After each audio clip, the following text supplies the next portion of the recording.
ମନ ତ ଚାହୁଁଥାଏ ଅନେକ କିଛି, ଅସଜଡ଼ା ସ୍ୱପ୍ନ ସବୁକୁ ସଜାଡୁ ସଜାଡୁ କେତେବେଳେ ଯେ ଦିନ ଗଡ଼ିଯାଏ, ରାତି ଆସେ, ନୂତନ ସୂର୍ଯ୍ୟର ଆଗମନୀ ପୂର୍ବରୁ ପୁଣି ଥରେ ପକ୍ଷୀର ଭଳି ସୂଚେଇ ଦିଏ କର୍ତ୍ତବ୍ୟର ଗନ୍ତବ୍ୟ ପଥ।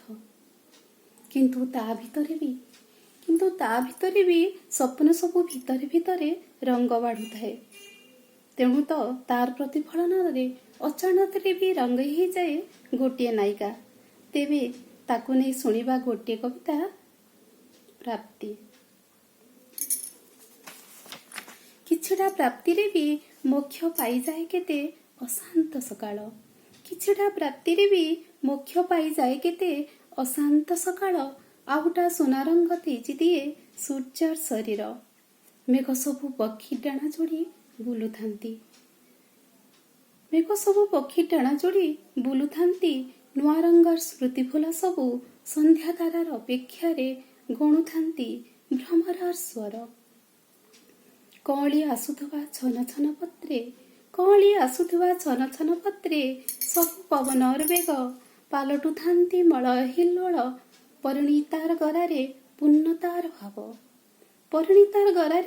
ପୂର୍ଣ୍ଣତାର ଭାବ ଝୁଣ୍ଟୁଥାଏ ସାଉଁଟୁଥାଏ ଗଭୀର ଆବେଗ।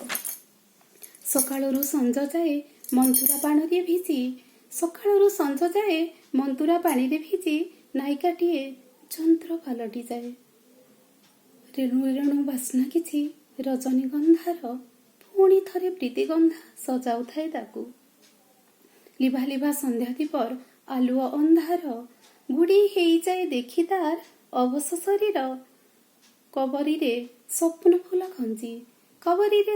ଫୁଲ ଖଞ୍ଜି ମଦାଳସା ଦେଖୁଥାଏ ସ୍ୱପ୍ନ ଆଗାମୀ